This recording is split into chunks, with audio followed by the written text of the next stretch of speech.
This guy is obsessed with working out, all because he can't use magic at all, so he just maxed out his muscle training instead. The teacher was showing students how to unlock doors with magic, but our guy just straight up ripped the lock off. This move nearly gave the teacher a heart attack. What are you doing at magic school if you won't use magic? Then the teacher got ready to teach everyone broomstick flying magic. Everyone used magic to summon their broomsticks to their hands, but since our guy has zero magical ability, he just stomped on the ground with brute force and made the broomstick bounce right up to him. The other students were like, dude, isn't that cheating? So this troublemaker invited our guy to a broomstick flying race. This brown-haired kid had been learning to fly since middle school, so our guy was definitely gonna get embarrassed. But right when the teacher yelled start, our guy was already at the finish line. Holy crap!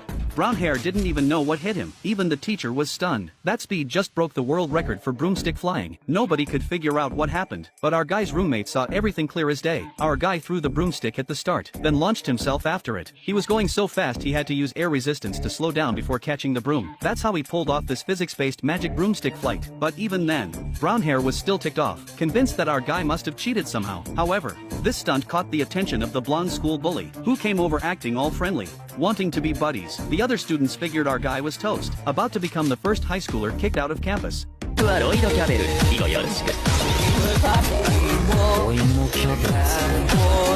Talk about awkward silence. The bully wasn't gonna let our guy off easy. Luckily the teacher walked over, otherwise the bully would have made a scene. But before leaving, he told our guy to meet him here after school. Not knowing what this meant, our guy just agreed. Turns out brown hair kept picking on our guy, because the blonde bully told him to, since he lost the race. The blonde punched him right in the face. This kind of thing was routine for the blonde bully. Meanwhile, through his roommate's explanation, our guy learned that the blonde bully's dad is a high-ranking Magic Bureau official. After all, in this world the Magic Bureau is the ultimate authority, so nobody dares mess with the bully. Even teachers who cross him get mysteriously fired. Our guy seemed to be listening seriously, but actually didn't care at all. Even though he promised his roommate to meet after school, our guy was completely focused on making his favorite cream puffs. He totally forgot about the appointment. Getting stood up for the first time made the bully furious. The next day when our guy opened his backpack, he found his textbooks all torn up. The bully's lackeys were smirking nearby, while his roommate looked down in silence. Then the blonde directly asked our guy why he didn't show up yesterday.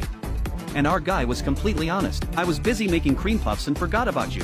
Sorry, the blonde smiled on the surface, but was already plotting how to mess with our guy. I heard your goal is to become a divine visionary. I'm tight with the vice principal. If you behave yourself, I can put in a good word for you. Hearing this, our guy actually believed him. So our guy got treated like a servant by the bully, even made to shine his shoes. But even so, the bully still wouldn't leave our guy alone. His textbooks kept getting trashed. Our guy had to ask his roommate if they could share. The roommate wanted to refuse at first, but before he could finish talking, our guy sat down next to him. To thank his roommate, our guy gave him cream puffs as a gift. Even though I don't know who messed up the textbook, I'm really glad.